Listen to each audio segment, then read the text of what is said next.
Nakita niyo na ho ba yung first slide? Meron na, yan. Ang pamagat po nitong painting na to is The Burning of Sodom.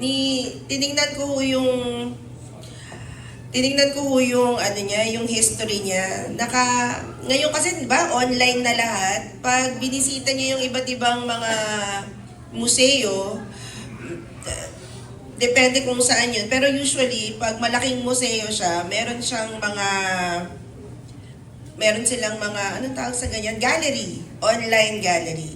Hindi yan yung original na, hindi ito yung original daw na painting, mas malaki pa. Tapos meron din silang larawan nung ano yung original niya. Maaliwalas, ganyan. Ginawang dark. Tingin ko, mas akma ito. Dahil the Lord was leading me, obviously, may kinalaman sa burning of Sodom at Gomorrah yung ating pag-uusapan. Nung nakita ko yung mga, yun, nagko-cross-check po ako ng mga references outside the Bible. Sino pong alam ninyo na totoo lahat ng nakalagay sa Bible?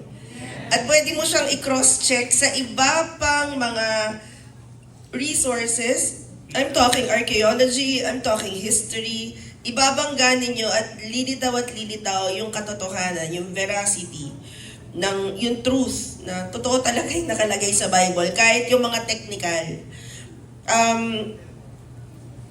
I'll touch on that later. So, I was praying through at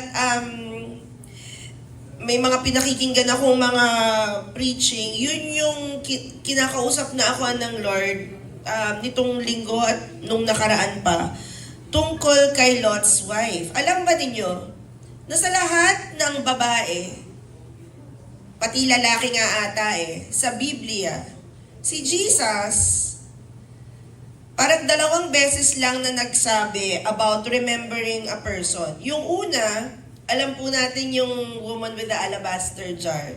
Tama? Binasag yung isang buong taon na worth ng kita niya. Bumili siya ng alabaster jar na nakalagay yun sa mga jar. Tapos binasag ng babae as she was worshiping Jesus.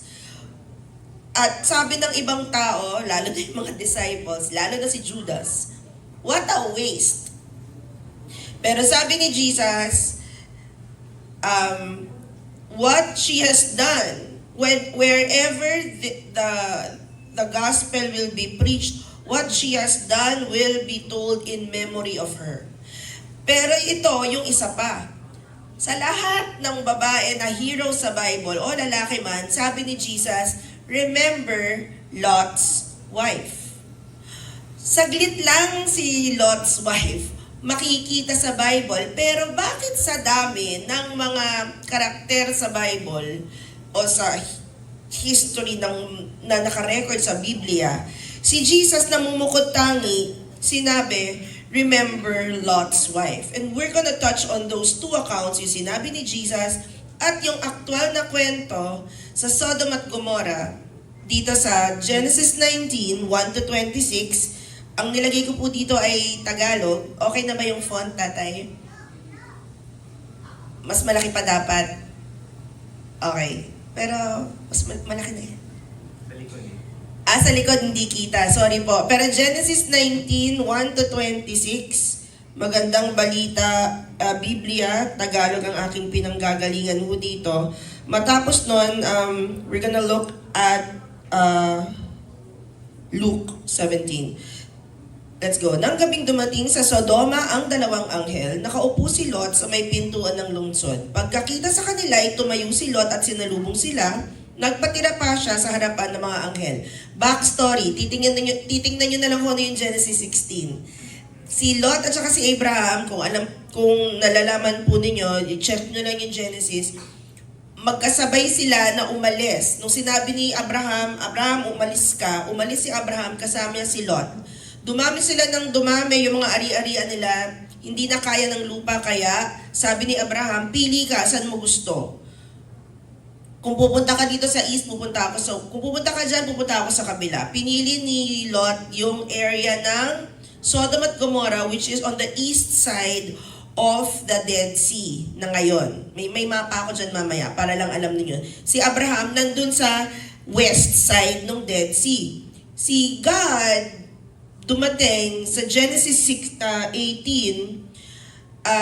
at kinausap ni God, di ba 3 tao silang nagpunta doon sa tent ni Abraham at pinag-usapan nila ang Sodom at Gomorrah, tapos sabi ay paparusahan na namin ang Sodom at Gomorrah dahil grabe ang kasamaan.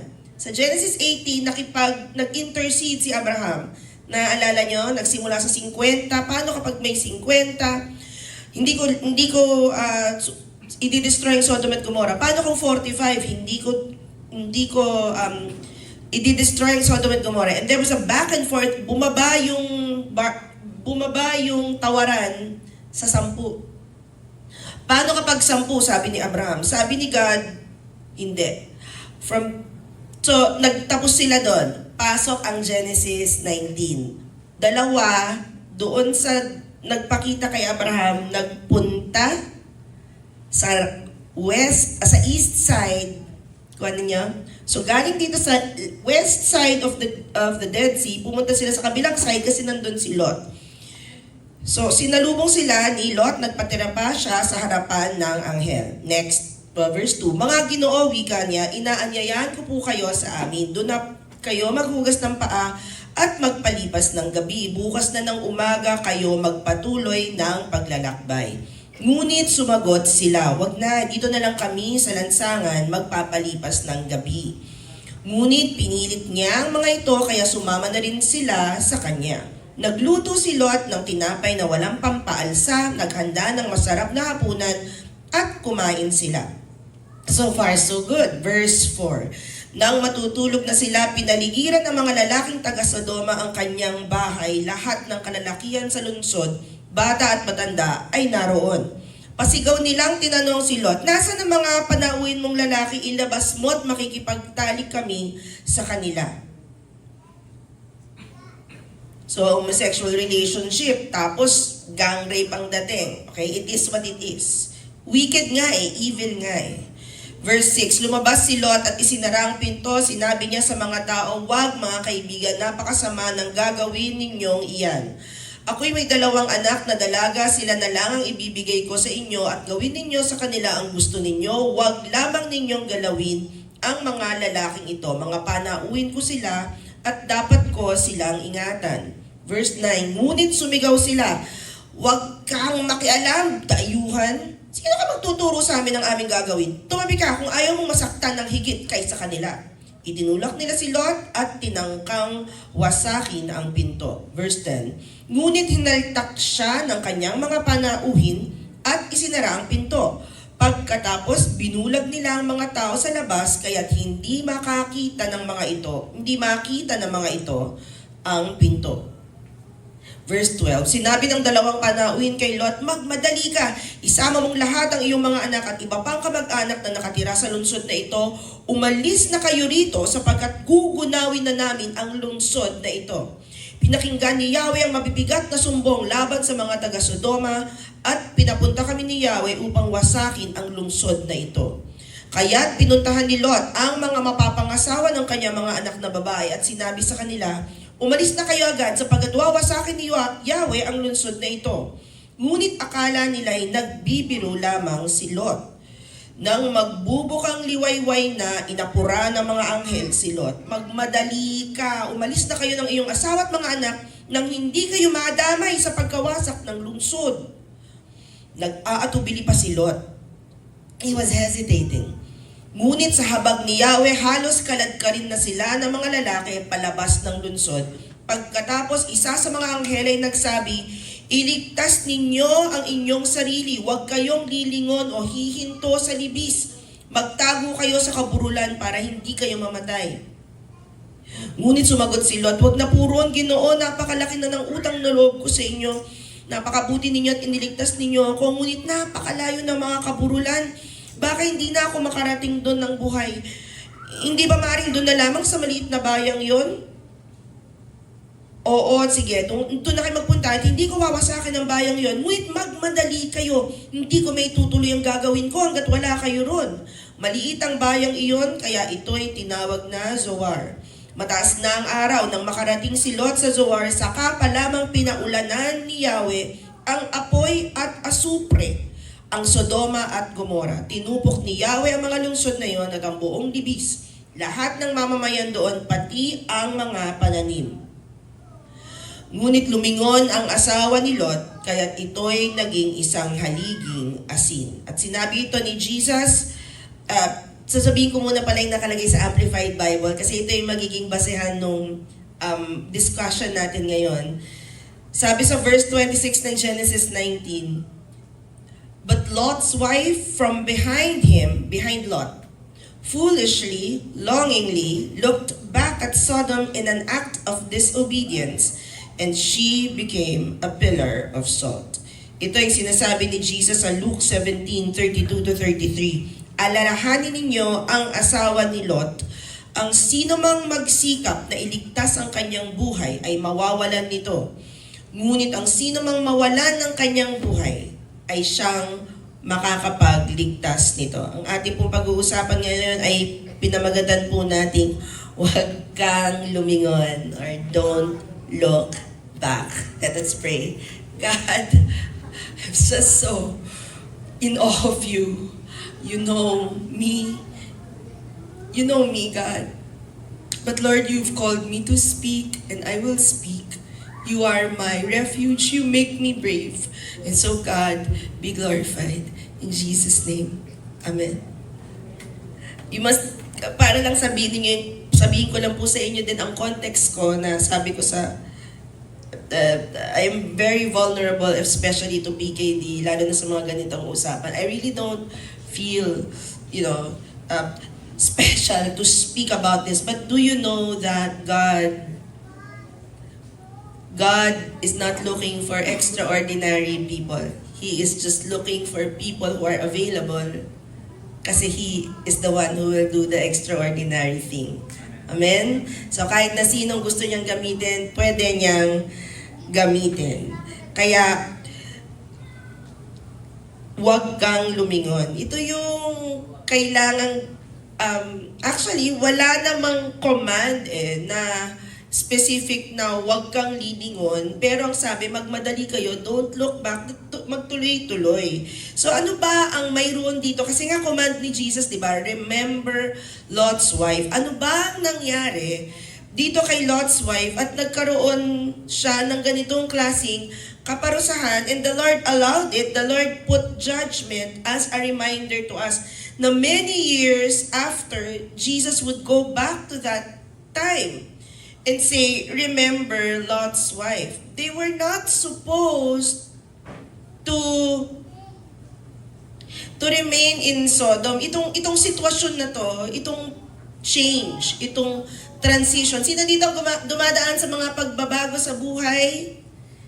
Yung minsan hindi mo ine-expect nangyayari, tapos wala ka ng ibang gagawin kundi maghanda at sumunod kasi kailangan mo nang umalis. Sino? Meron? Maganda sana kung napaghahandaan ng lahat ng bagay, pero ito, pag may transition, talagang wala ka ng ibang kailangang gawin, pero kumilos para magbago. Ito, passing through lang dapat itong kabanatang ito sa buhay ni Lot. Magta-transfer sila Dinideliver sila ng Lord mula Sodom at Gomora sa doon sa lugar na yon papunta sa bulubundukin. Pwede ba patingnan nung mapa? So, yan. Genesis 19:26, no? Ang first, pwede bang sa mapa agad? O, hindi kaya. Yeah? Okay. Tapos so ito, yung mapa. Kung makikita ninyo, yung left side ng Dead Sea po yan. Nandun nakalagay, Mamre, Hebron. So, nandun si Abraham. Okay? Tapos, dun sa right side, yung medyo green, nandyan nakalagay yung Sodom at Gomora. Malapit sila doon sa dalampasigan ng Dead Sea. Kung alam niyo ang Dead Sea ngayon, napakarami ng mas dami ng asin. Very good, very good. Marami ng asin. Bakit? Kasi ang dami-daming tubig alat. Bakit? Kasi hindi dumadaloy papalabas ang tubig sa Dead Sea. Okay, so mas marami na siyang alat ngayon. Dati, gano'n na siya. Okay, so marami na rin siyang alat. Pero merong bulubundukin, kung mapapansin nyo yung green na yan, nandiyan yung bulubundukin, dyan dapat pupunta si Lot. Pero, di ba, nakipag-bargaining siya doon sa anghel. Parang magkamag-anak sila ni Abraham talaga, no? Nakiki-bargain, nakikipag-usap. Sabi niya, wag na lang doon na lang sa Zoar. So, yung Zoar, malayo pa doon sa bulubundukin. So, medyo malapit pa rin siya doon sa Sodom at Gomorrah. But it is around 16 miles. So, medyo malayo pa rin. Okay. Balik tayo dun sa first point, no? Sabi dun sa Genesis 19:26, do not look back. Ang first point natin, do not look back foolishly.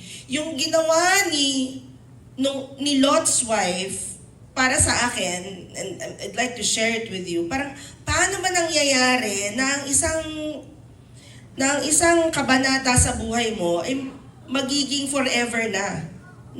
Ibig sabihin, kabaliktaran to hindi will ng Lord na anumang pagsubok sa buhay natin ay doon na tayo matatapos. Naintindihan po ninyo? So, sinasabi natin itong kwento ni Lot's wife para hindi natin ito gayahin. At nakikita ko po dito, may tatlong magkakaibang level ng pagsuway sa Panginoon na nangyari kay Lot's wife. So dito sa Amplified, ang unang nakalagay dito, but Lot's wife from behind him foolishly looked back at Sodom. So ang first point natin is, do not look back foolishly. Ibig sabihin, alam mo na mali, pupuntahan mo pa rin. Wise ba yun o foolish? Parang mahina. Wise ba yun? Matalinong gawin ba yun o foolish? Kunyari, sugal. Pag susugal, okay naman yan, libangan. Pero libangan na magiging addicted ka na, may pinag-aaralan mo yan mga kapatid. Kung papansinin ninyo, madadali lang yung mga games sa umpisa. Ano yan? Kontrolado yan. Rigged yan, malamang sa malamang. Kasi hindi papayag naman yung mga taong nasa, sa gambling na ikaw yung mananalo. So magsisip, kahit sa games, yung online games, magsisimula yan na madali lang hanggang, kaya nakaka-achieve ka ng nakaka-achieve. Tapos humihirap ng humihirap, but by that time, hindi mo na kayang kumawala. Tapos, magbabayad ka na para ma-extend yung buhay mo. Magbabayad ka na para mag-gamble pa. Kasi baka sa susunod, ikaw na ang maswerte. Pakisabi sa katabi mo, kapatid, walang swerte sa Kristiyano. Blessed lang. Okay? Parang hindi kayo sigurado. Mga kapatid, hindi tayo nakasalalay sa swerte o malas. Ano yun? Sa Panginoon, may kasiguraduhan. Amen? Ang pagpapala nariyan pag tayo ay sumusunod. There is blessing in obedience. Hindi mo kahit na anong klaseng sitwasyon pa meron tayo, pag tayo'y nakatingin sa Kanya, tayo maglalakad sa katwiran niya, tayo ay magbe-bless.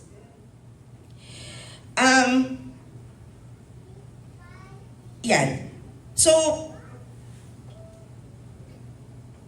iba't ibang klaseng bisyo. Alam mong masama sa katawan mo, pero ginagawa mo pa rin. Naglalakad si Lot nun, at yung wife niya, tsaka yung mga anak niya, kapag mayroong apoy, silent lang ba ang apoy o obvious? Sino dito nagluluto sa mga kabataan? Nagluluto tapos ang gamit ninyo gaas.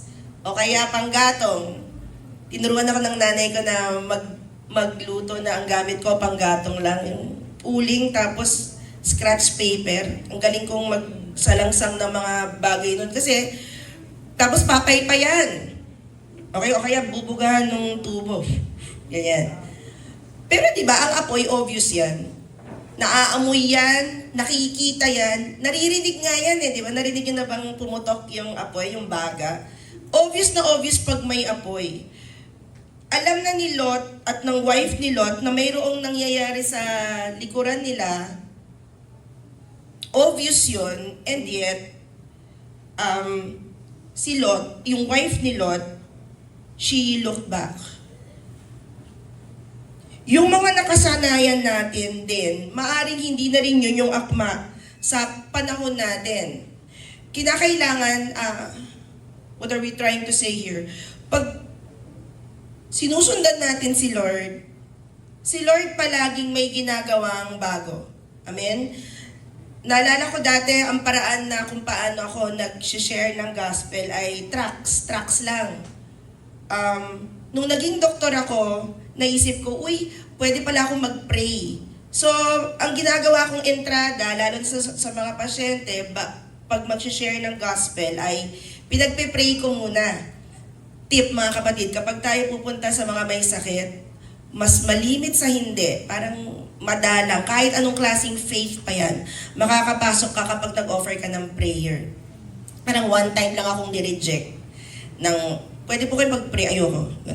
Pero karamihan doon sa mga taong pinag-pray ko, kasi nga, may sakit na sila. Gets po ba ninyo? We're not taking advantage of their sickness, but we know, eto na, ginagamit natin ang utak natin dahil sila ay mahina, sila ay vulnerable. Sila ay broken. And when someone is broken, mas madaling pakinggan ang good news. Sino bang ayaw ng good news pag ikaw ay may sakit? Tama ba? Ang kaligtasan ba ay good news? Mga kapatid, sobrang effective. I-offer mo lang, pwede ba kitang ipag-pray? Minsan sa LRT, nakaganyan na, nakita ko, I feel led to pray. Pray! Pwede ba kitang ipag-pray? So, naging prayer na. Nakukuha po ninyo, nung mas bata-bata ako, ang sabi lang sa akin, 4 spiritual laws, tapos, do you know if ever you're going to die tonight, kung saan ka pupunta, evangelism explosion naman yun. Iba-ibang tactics kung paano mag-share ng gospel. Doon ako namulat. Tapos, yun nga, nagpe-pray na. Tapos, kapag may sakit, yung hindi lang sakit na nakaratay sa bahay, pero kahit saan, you speak healing. Tapos ngayon, online na. Sino dito naka-share ng gospel online? Patingin nga ng kamay. Praise the Lord. Sa mga kabataan lang, babalat ng mga thunders. Sa mga kabataan, sino na ang sumubok na mag-share ng gospel sa online? Yan. Praise God. Yung mga hindi nagkasalamat sa inyong honesty, pero i-challenge ko kayo mga kapatid, ang puhunan, kung meron kayong pampuhunan na pang-chat, pwede nyong gamitin ang inyong mga keyboard at inyong mga mga phones para mag-share ng gospel. Mas madali na nga ngayon sa tingin ko eh. I mean, sa bagay, may iba-iba namang challenges. Pero ang ibig ko lang sabihin, nagbabago. Kung hindi tayo marunong makisabay dun sa bago at dadalhin natin yung gospel dun, malilimitahan lang yung ating field. Naintindihan po ba natin? Ngayon, may bago po kaming transition para sa kaalaman po ng lahat. Dahil ang aming panganay na anak ay nag-aaral na po sa Maynila, pinag-pray namin na magkaroon kami ng lugar doon. At si Lord kumilos, nagkaroon kami ng favor at meron na kami ngayong tinitirahan doon sa may malapit sa eskwelahan niya. So ngayon, yung mga activities namin, may pagbabago na rin. Gusto naming ihatid siya, pero parang hindi na kailangan kasi lumalaki na siya. Kahit na gusto ko pa rin na i-baby siya, hindi naman pwedeng manatiling baby ang mga anak ko. Naiintindihan nyo? So may pagbabago rin na kinakailangan ko rin bigyan ng konting kalayaan at magta-transition na kami na mas magiging independent na siya. Pag hindi ako magbabago ng perspective at tingnan ko pa rin siya na batang musmus na walang tulong, magkakaroon ng problema yun dun sa ugnayan namin. Naintindihan po ba ninyo? So mayroong mga pagbabago at si Lord binibigyan tayo ng katalinuhan para mag-adjust, pero kinakailangan nating matutong makisabay. No? Hindi na yung, ay, hihintayin ko na lang na kung mag-iibitan ng tao, hintayin ko na lang na ipag-pray siya ni pastor. Pwede bang ganun? Paano kung hindi makapunta agad si pastor sa bahay ninyo at ikaw lang yung tao na pinakamalapit kay Jesus na pwedeng mag-share ng gospel sa kanya? Iaasa pa rin ba sa iba? Diba?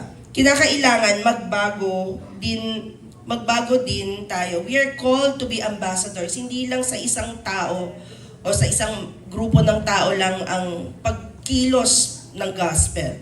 2 Corinthians 5:17-21, kaya't ang sino mang nakipag-isa na kay Kristo ay isa ng bagong nilikha.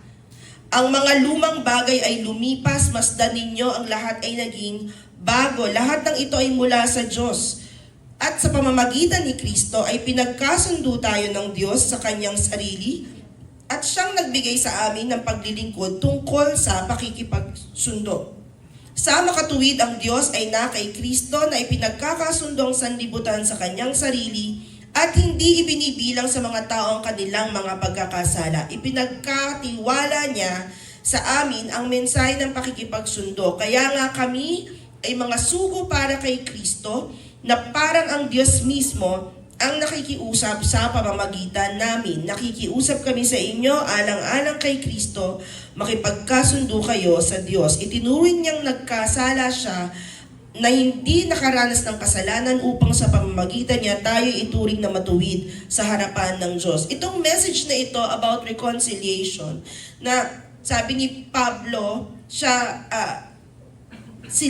ay ambassador ni Kristo. Hindi lang ito nag-a-apply sa kanila, pero ito ay nag-a-apply sa atin. Tayo na sumusunod kay Kristo, kay Jesus. Sino dito ang sinasabi mo sa sarili mo na sumusunod ka kay Jesus? Parang kumonti ang mga kamay. Sino ang nagsasabi na siya ay sumusunod kay Jesus? Magsabi ng amen. Amen. Ibig sabihin, itong verse na ito, salamat po sa mga nagsalita, ay para sa atin. Tinawag tayo ng Lord, hindi lamang para maligtas tayo, pero habang nandito tayo sa mundo, tayo ay tinawag na maging sugo niya, na tayo ay maging representative niya. Di ba dito sa bayan natin, sa bansa natin, maraming mga embassy. Alam niyo yung mga embassy? Kung saan ka mag-a-apply kung pupunta ka, kunyari, ng Korea, ganyan. Saan ka pupunta? Sa Korean embassy. Kung mag-a-apply ka sa States, saan ka mag-a-apply ng visa? Sa US Embassy sa May Rojas Boulevard. Ang head ng embassy ay yung ambassador. Yung ambassador, siya ay taga-ibang lupa, kunyari US Embassy. So yung ambassador, siya yung taga-United States, pero nakatira siya sa Pilipinas at meron siyang kapangyarihan na binigay ng kanyang bansa, ng kanyang home country, na kahit na anong gawin niya dito, may power siya from the US na yun ang mangyayari dito sa Pilipinas. Nakuha ninyo, tayo bilang ambassadors ni Jesus, ambassadors ng kingdom ni God, tayo ay binigyan ng power ni God para lahat ng mapangyari dito sa lupa ay parang nangyayari sa langit. Di ba yun ang Lord's Prayer? Mapasa amin ang kaharian mo dito sa lupa parang sa langit. And so when we pray that prayer, that makes us ambassadors. ibig sabihin din doon, we must represent Christ well. Ambassadors tayo eh. Pakitanong nga yung katabi mo, kumusta ang pagre-representa mo kay Jesus sa iba?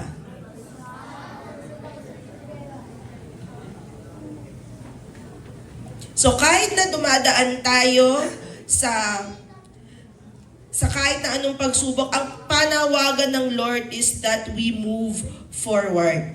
Madalas gusto natin yung mga nakasanayan natin.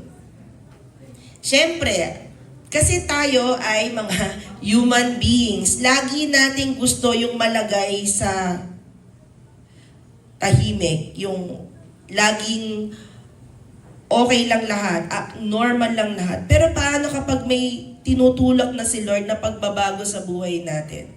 Kinakailangan nating mag-move forward because God is going to do a new thing. Pakisabi, new thing. Tayo gusto natin kung ano yung uso, kung ano yung next.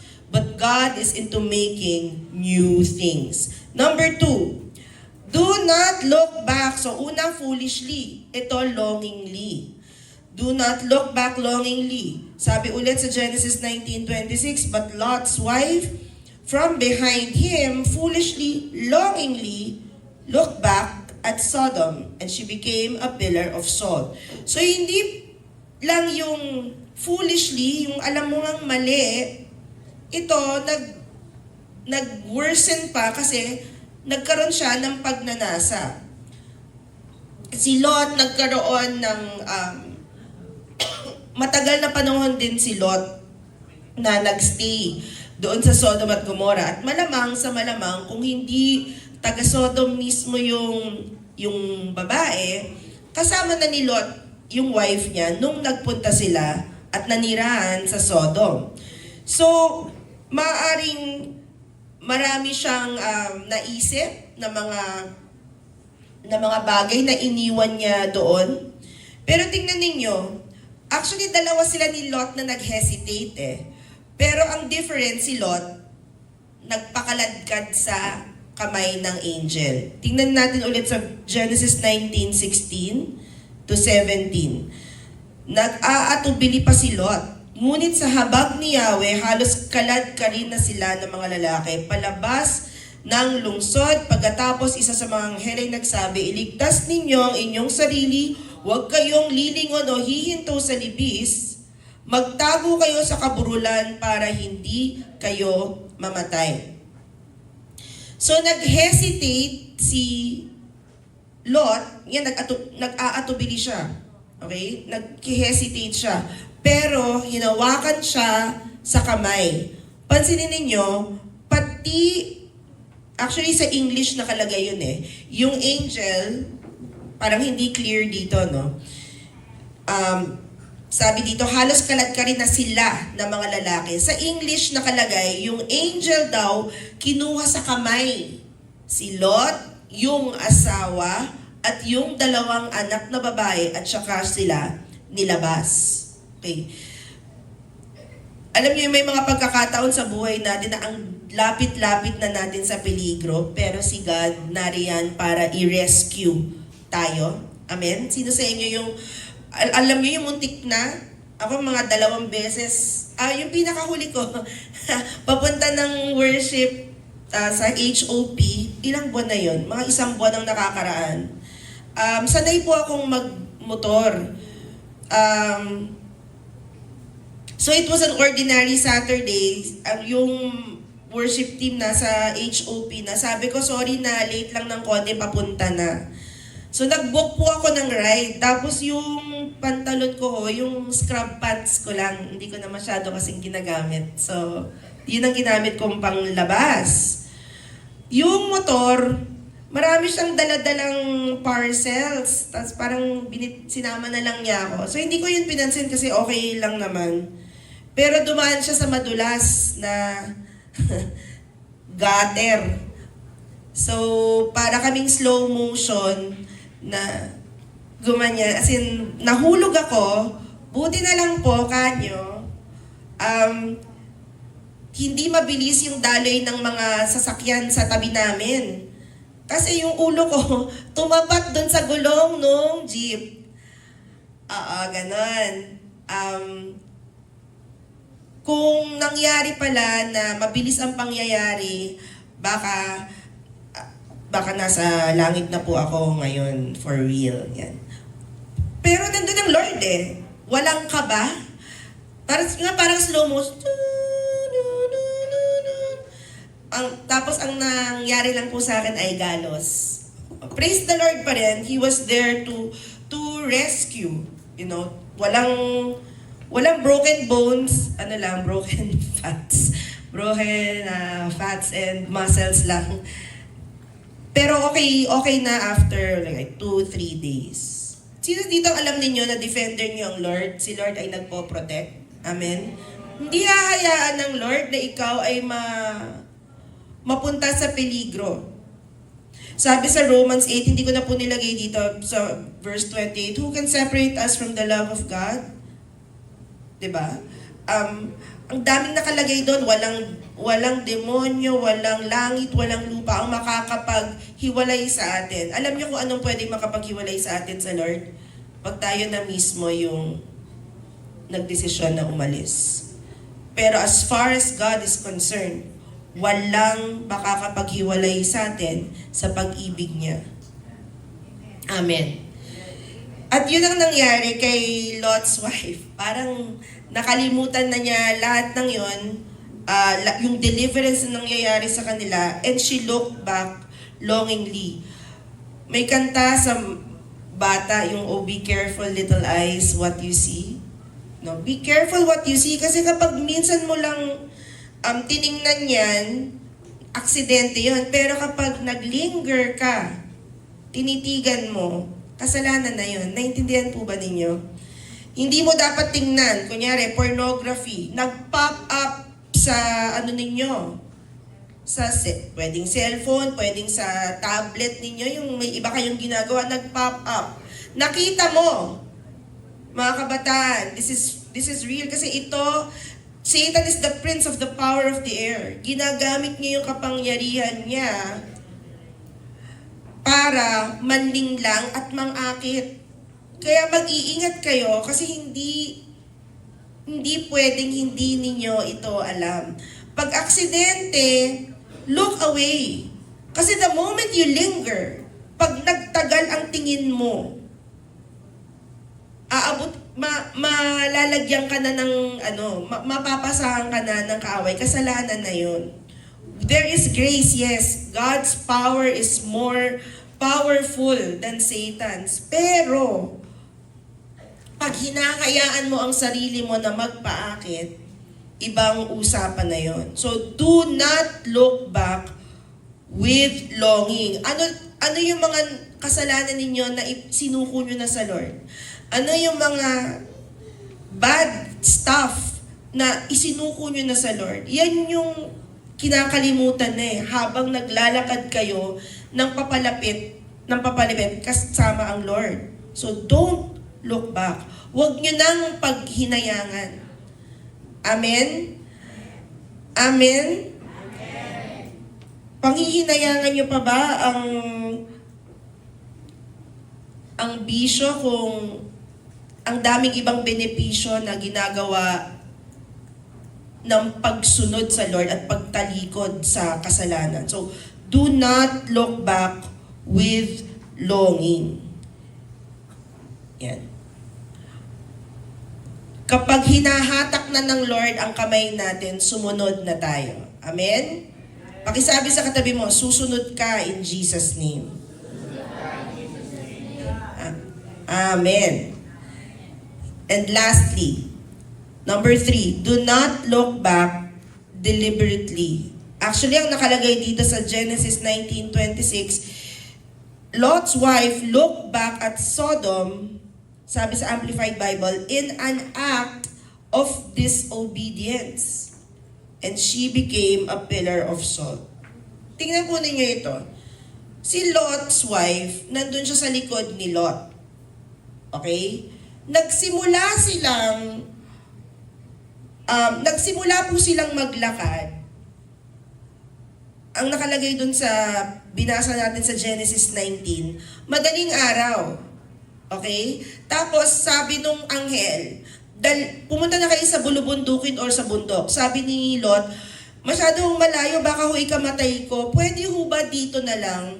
At ang itinuro niya ay yung Zoar. Okay? Yung Zoar, from Sodom to Zoar, it is around 16 miles. Or roughly, parang 25 kilometers. So malayo. Naintindihan po ninyo? So mula Bukang Liwayway hanggang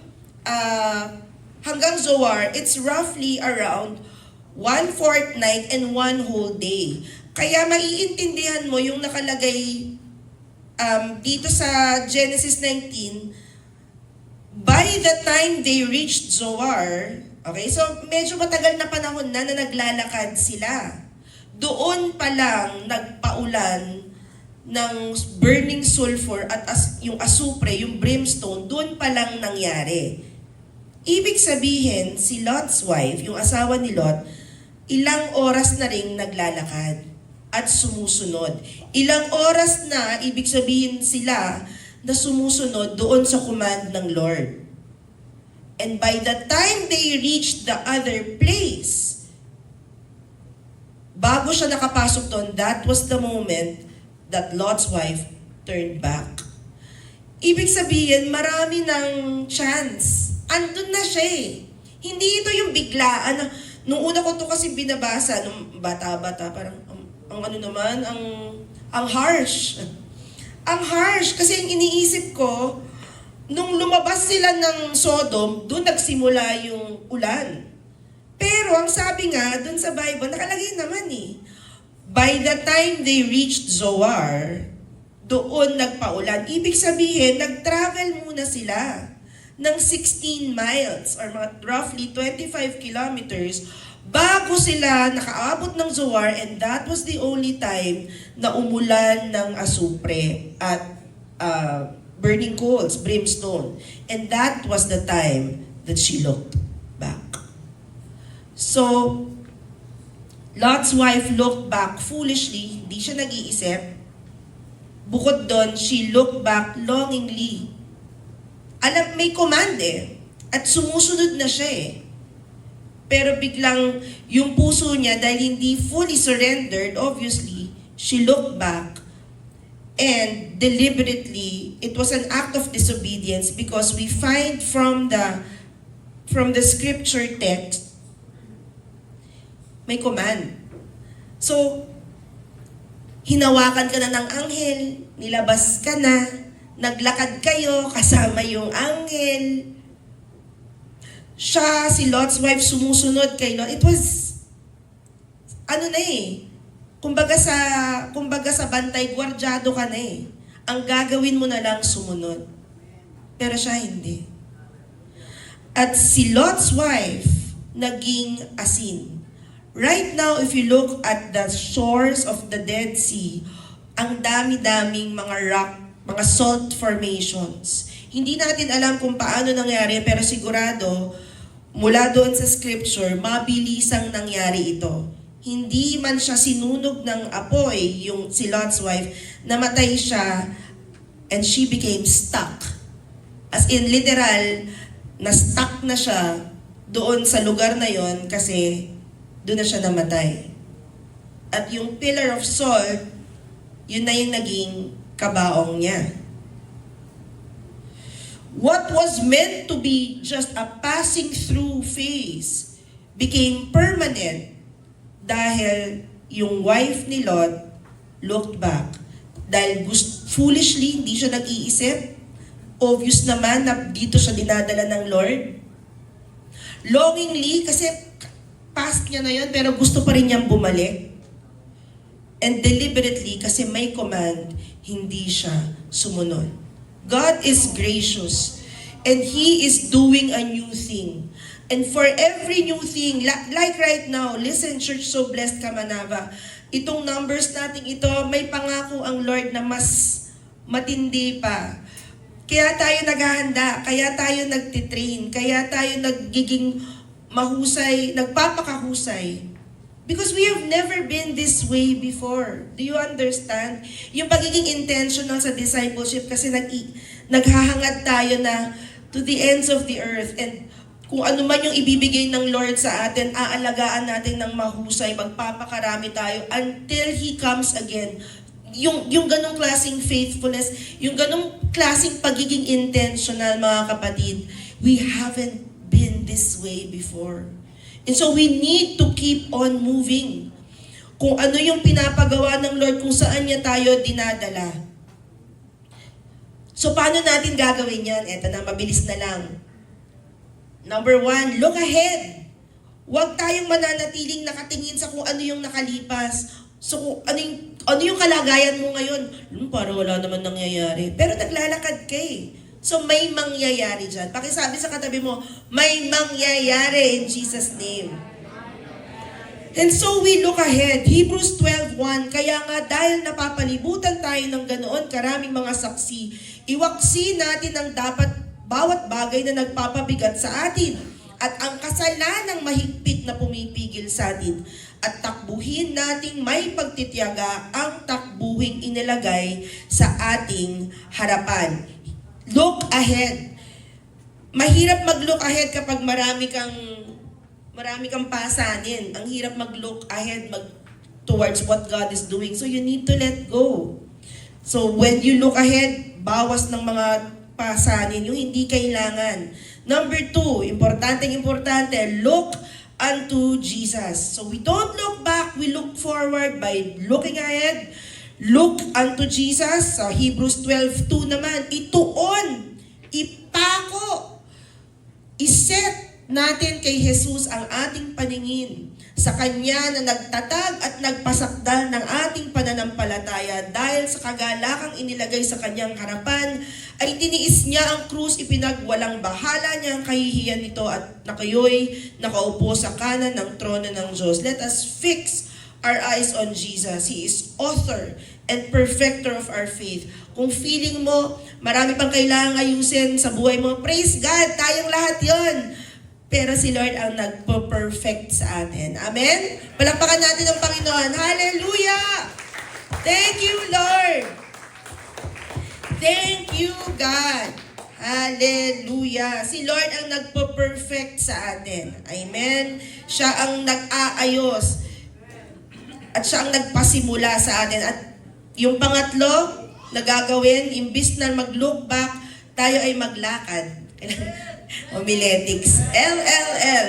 Lakad kasama si Jesus. Pakisabi sa katabi mo, lakad! Hagay 2:4-5, gayon man, magpakatatag kayo. Patuloy ninyong gawin ang templo. God is talking to us here. Sabi sa English kasi, be strong, Zerubbabel. Be strong, Josiah. Be strong, you people. Hallelujah. Gayon man, magpakatatag kayo. Patuloy ninyong gawin ang templo, sapagkat ako'y kasama ninyo.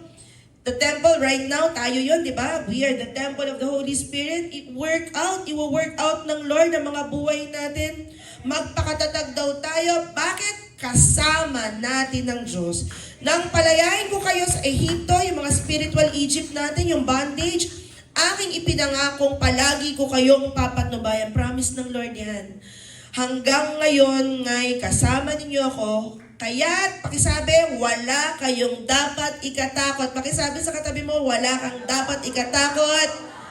Sa katabi naman, kasama mo ang Diyos. Yeah, God goes with us and so we move. Amen?